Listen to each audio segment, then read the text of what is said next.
So funny. Oh my god. Hilarious. Hey, Ayesha. Hey, Max. How's it going? Pretty good. That's good. I thought of this really cool idea. Uh-huh. So you know how it's 2017 now and 2016 is kind of behind us? Well, I hope so. Well, guess what? Wait, are you thinking what I'm thinking? I think so. Maybe we should present Ayesha and Max's top 10 movies of 2016. Starting Booyah! right now. Let's do it. I'm guys. Ayesha. And I'm Max, and this, like we said, is Ayesha and Max's Movie Minute. And tonight, what are we going to do, Ayesha? Top 10 movies, our favorites of 2016. And they're going to include so many good So films. many. We've seen a lot of pretty great films this Yeah. year. It was pretty hard to narrow it down to just 10, Mhm. but we did it, and we did. are going to run through them all right Yes, now. We were just are. talking about so it much before variety the shot. this year, too. A lot of variety, and we Yeah. made sure that our top 10 were like included a lot of different genres and Definitely. stories. So let's get started. Let's do do it. it. Aisha. Oh, I'll start? Yeah. Okay, so I think one of my favorite films this year, it's probably number one on the list, Moonlight. What Yes. a beautiful film. Of course. It was one of my favorites.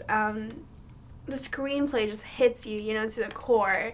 It's great. It's like combined with such visual poetry, and it has like such masterful classical music in the background, and just like, the characters, the performance were great. How Right. did you feel about the movie? I loved Moonlight. I Mhm. also want to add, that's great what you Mhm. said. I definitely concur.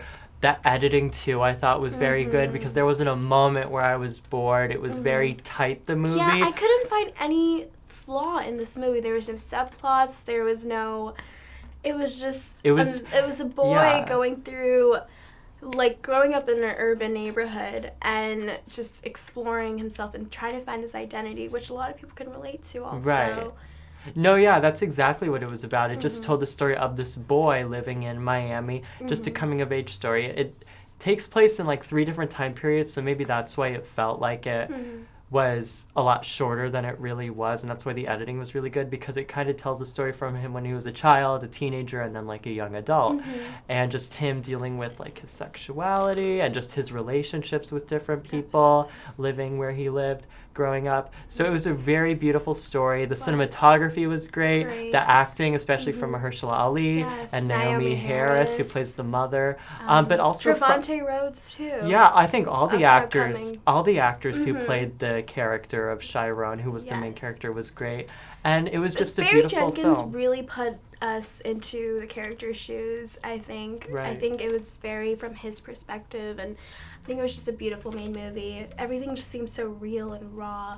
You walk out of the theater feeling with so many emotions, Right. So it Yeah. really left me there. Yeah, and definitely one of our favorites of this One of year. It our was nominated for favorites. 8 Academy Yes. Awards. Should I move on to Yes, the next one? next Let's movie. keep it going. The Jungle Book. Ooh. The Jungle Book, obviously, a reboot, a retelling of Yes, the... and what a great reboot it was. Mhm. Loved it. Yeah, it was great. Sorry, No, yeah, we continue. just thought it was awesome. John Favreau directed it. Uh-huh. I think to me it was kind of like the Avatar, the Life of Pi, the Hugo of this year, where it was just such a technologically innovative movie. Visually with the so visual stunning. effects were Yes. just stunning.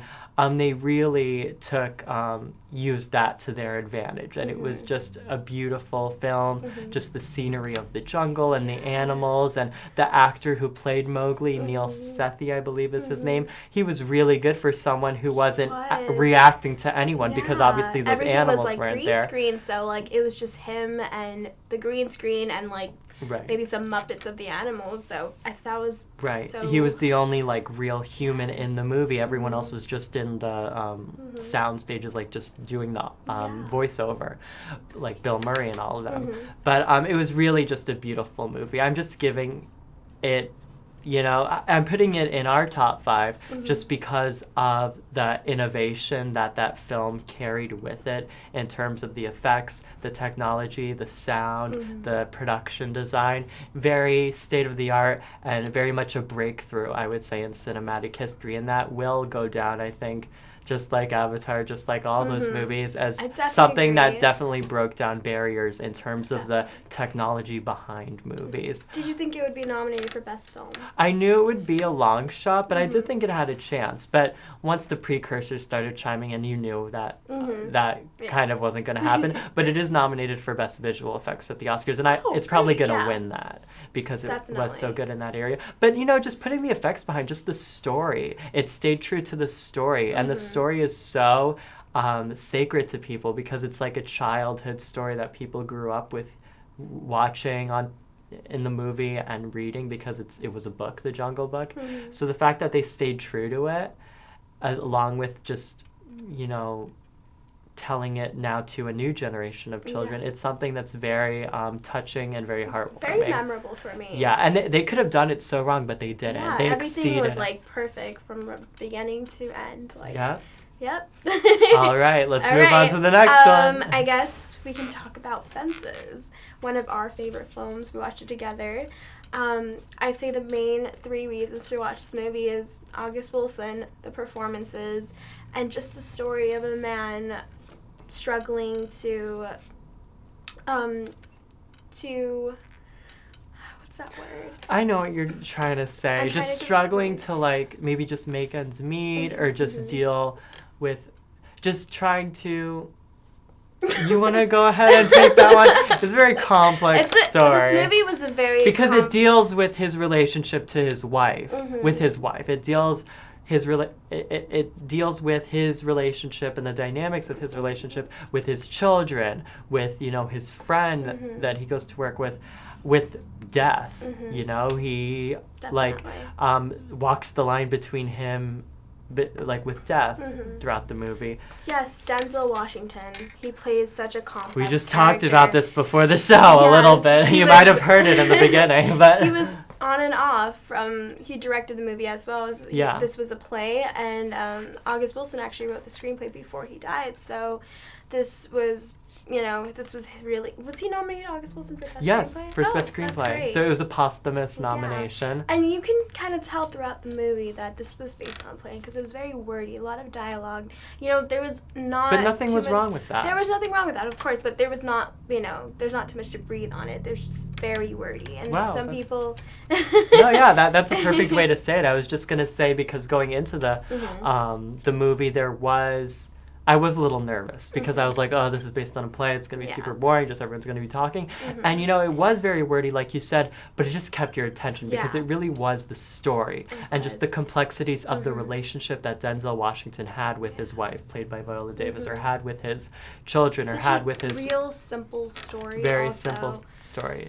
And it's just about an average working class family in Pennsylvania in the 1950s. It wasn't about a superhero or someone trying to save the world. It was just about a regular working class family and just the issues they were going through at the time. It was very emotional, I would say. And there hasn't been really a movie about an African American family right after the Civil War also. So that really showed... right after the Civil War? The civil rights and Well, this was before the civil rights. This was in the 1950s. Oh, okay. Yeah. Oh. But, but still, this was in the North. Yes. And, but it was... brain fart. No, but I know what you're talking about. Just a normal African American family living in the North in Pennsylvania. And just trying to survive also. Yeah. And also the father isn't kind of aware of the changes going on around him. The civil rights hasn't happened yet, but it's kind of... people are starting to get a taste of that, and you keep on hearing throughout the movie, people telling Denzel, the world's changing, and he, doesn't know it yet. He still thinks the world is the same as it was when he was his son's age. But his son is like, Pop, the world is changing. I can do this now. But Denzel doesn't buy that. So it's dealing with that issue, that historical issue happening at the time in America. Yes. But, hey. But also Viola Davis. She gave a great performance. The acting was so strong. And there were just 7 actors in the whole movie, but they were all so strong. The acting, staying true to the play, And Denzel Washington and Viola Davis were just standouts in this film that I think will be remembered a few weeks from now come Oscar time. Yes, of course. Let's move on to the next one, move shall we? on. Let's talk about Moana. We want to add a little animated movie Yes. into the mix. So Moana is about this princess living in Polynesia, I believe, like an island in that area. And she actually is appointed to be the chief now. But she tries to save her island. She tries to save her island. So she sets out on a she's journey. always wanted to go out into that ocean, so she finally did it to get that little gem. Yes. And on the she way, had this like connection with water, which was amazing. It was very cool. And on the way, she finds Maui, played by Dwayne "The Rock" Johnson, who helps her find the. What a fun movie! It was a fun movie. And so many like fun songs and.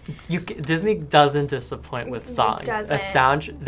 They always have good soundtracks with their music. I also thought the voice performances were really good. Like I said, Dwayne "The Rock" Johnson, he was really good as Maui. I liked the song he sang, "You're Welcome." That was really cute. But also I don't remember the actress's name off the top of my head. But I love you trying to think of it. It's like I don't know it, but she was really good as Moana. I thought some standouts in that movie as far as songs were "How Far I'll Go." That great song. That was a great song. Great songs. Another song I thought was cute was "Shiny," the one that the crab sang during that scene. Cute.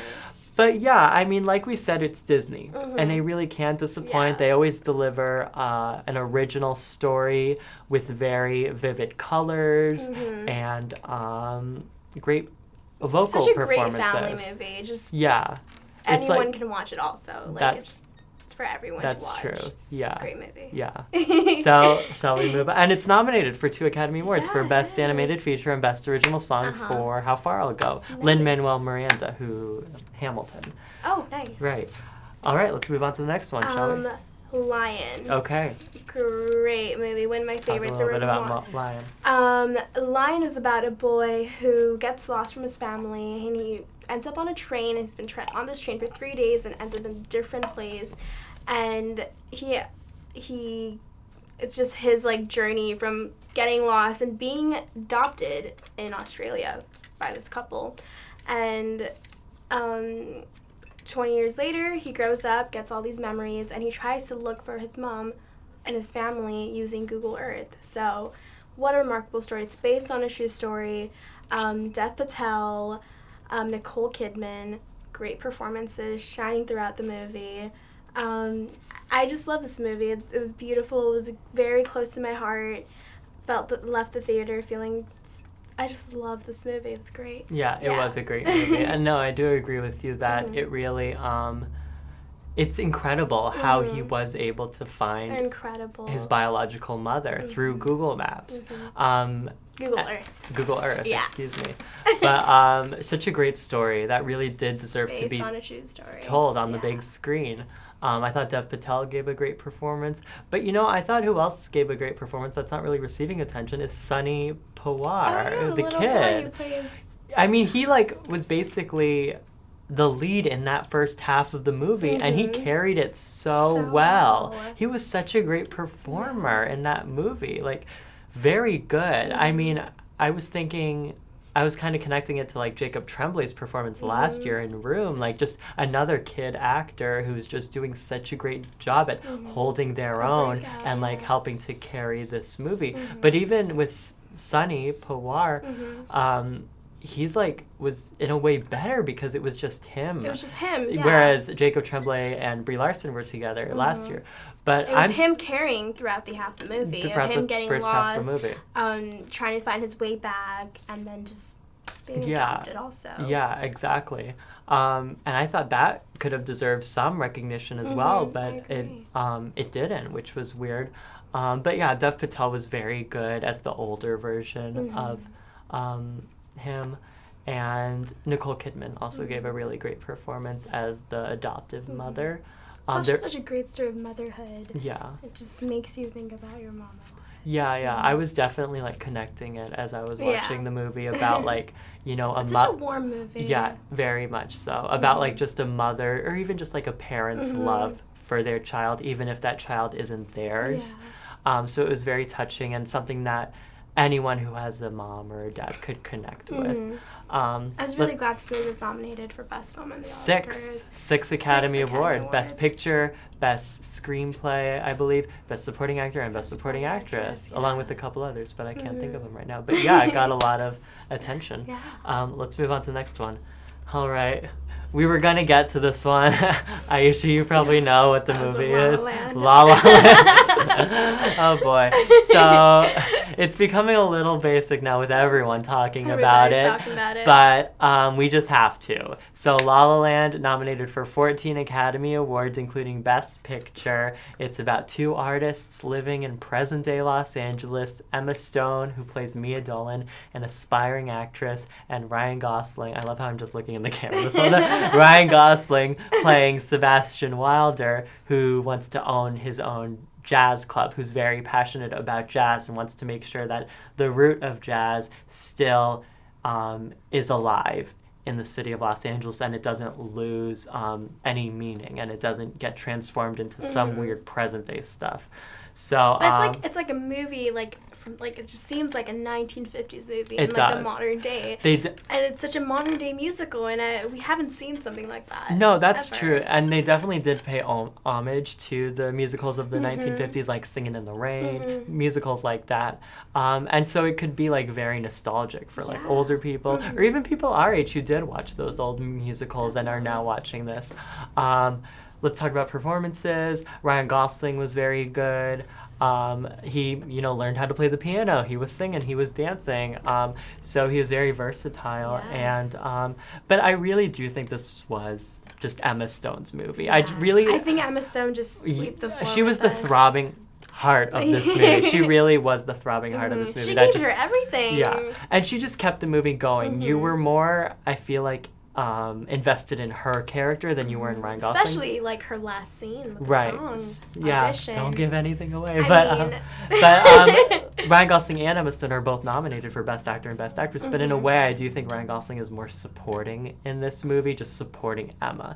Just everyone's supporting Emma. You think it's more of an Emma movie? Yeah, it's just more of an Emma movie, and she does have a better chance at winning the Oscars, but putting that aside, the movie was just incredible. And it came in such a right time. Just at the end of 2016, at the end of such a tumultuous year, you just have your, after hearing about everything going on in the world and, what's going on here in the country, going to see this movie filled with lollipop colors and people dancing on the street. It's like, it just came just in time.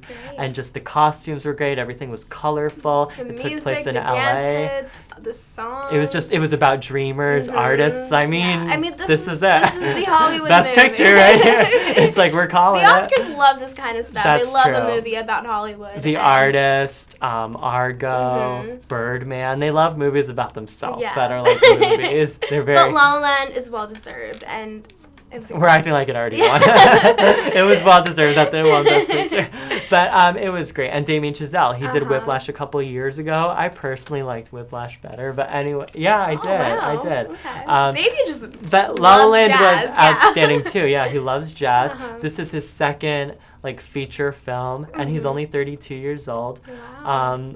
But yeah, it was a great movie, and Damien Chazelle. He's done it again. He's done it again. He's only 32. He's only 32. He's already crazy. done And Whiplash. the composer, the one who did the music, was his college roommate. Who's wow.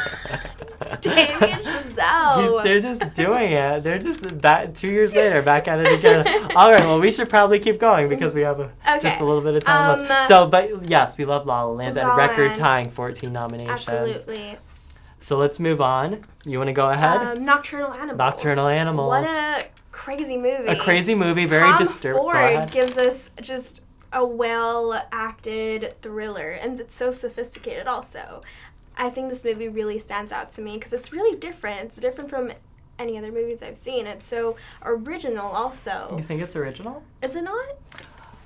I loved it. It's in my top 10 too. But I'd say it very much follows the vein of Prisoners, Nightcrawler, just that spooky, maybe borderline disturbing, especially with Prisoners, just thriller type. But that's why it's funny because Jake Gyllenhaal is in Prisoners and Nightcrawler. Oh my god, I didn't even think about that. That's hilarious. He's just so great at playing these kind of in these or just creepy, being in these types of movies. But I loved Nocturnal Animals. I'm never gonna see it again, but I loved it. And when you see the movie, guys, you'll know what I'm talking about. It was just very disturbing. It's like a beautiful mess. It's a beautiful mess, but there are just moments in there that make you squirm inside, and you just don't want to look. It kind of stresses you out what happens. You're but just like on the edge of your seat. You are. You really. But like you said, very stylish. You can tell that the director is a fashion designer because it looks very sleek, very polished, what they're wearing. Amy Adams. I'm telling you, Amy Adams, she acted in this movie. It looked like she was just posing all the time for like she was doing a photo shoot the whole time. Yeah, exactly. But Amy Adams did very well. And by the way, she's had quite a year with this and Arrival. Arrival's not in our top 10, but anyway. But Nocturnal Animals, she was in this. She was very good. Jake Gyllenhaal was very good. But I do have to say that the standout to me in this movie, and I'm glad if it had to be nominated for one thing at the Oscars, it's good that it was this one thing. Michael Shannon is nominated for Best Supporting Actor for this movie. It's only nomination, which I was a little disappointed about, but if it could only be one nomination, this was definitely the one to nominate it for, because Michael Shannon was the best thing about this movie, as like the sheriff trying to find or track down the killers that kill Jake Gyllenhaal's family in the movie. But it was a story. You guys just have to go watch it because it's a little confusing. It's like a story within a story, which is why I'm surprised it didn't get nominated for writing, because it was very writing heavy since it was about a novel. But I'm very happy about Michael Shannon. Hope he could kind of sneak in there, maybe upset Mahershala, because he's like the favorite Mahershala. But I don't know. I love Michael Shannon. Mahershala Ali was... Yeah, you're team Mahershala. Or Dev Patel's also there. But let's move on. We have 6 minutes left. So, Manchester by the Sea. We're going from disturbing to now depressing.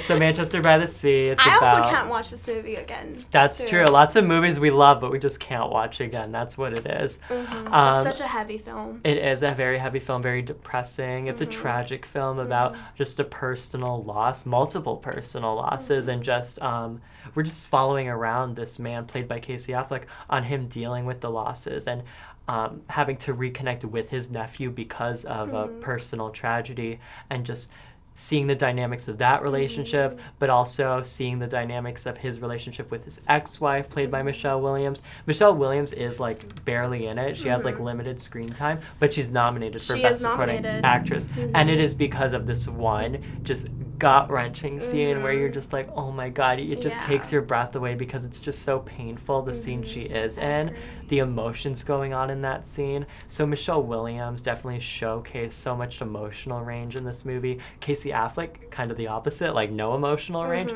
but that's kind of the point of the character when you watch the movie. He's supposed to be very quiet and timid due to what's happened to him in his life. And Lucas Hedges, also nominated for supporting actor, which who was a big plays surprise the nephew. to me. Well, to me, not so much. I just don't get what the buzz was. But he was certainly good, you know. The fact that he's nominated but Sonny's not from Lion just perplexes me. I agree. But what do you have to say about Manchester by the Sea? It was great. Casey Affleck did a great job. I think that overall the movie was a very heavy movie.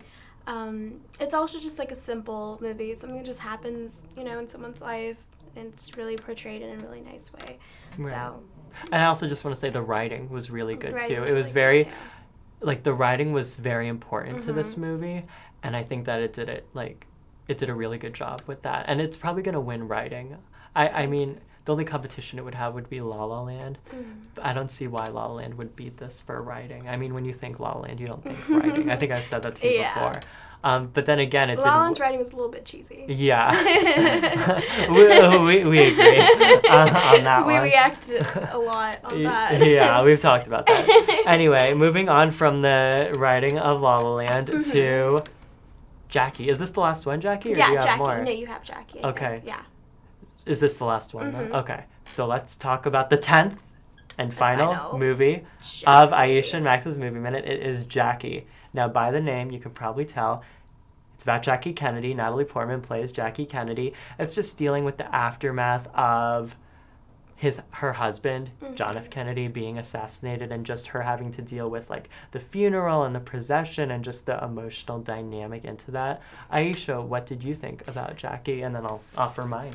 take? I thought it had a very dark view on like the music with it. It kind of reminded me like a Stanley Kubrick movie to me. It had like the music and it was a little bit dark. It's not your basic biopic. It has more feeling to it, more style to it, more tone to it. No, I completely agree. Mm-hmm. I thought it was too like a little bit of a psychological Oh, thriller. yeah. That's probably exaggerating it, but That's I the did. It's not like Split, okay? We just saw Split last week, by the way. But it was very psychological to me, Mm-hmm. just due to the music, which, by the way, I mean, it captured her real emotions after her husband died and what she had to do. It did. And I just thought that the music was the strong suit to this movie. It was kind of like there was a chance it wasn't going to get in there at the Oscars for music, but I was so relieved it did. Obviously, it doesn't have a chance. It's against La La Land. Like, that's going to win. But I thought Jackie's music was just on the money. It was haunting. You were just on the edge of your seat. You know, it was like, you know, it was like, oh my God, what's going on? But it just hooked you in. And it just, like you said, it's not your usual biopic. It just tells it from this really creepy point of view, like you're just like a bystander observing this woman just who the has main to... element is just her emotions and how she really felt. And you just see her walk through the White House, having to take her stuff down, you know, her like clothes, packing everything up to leave.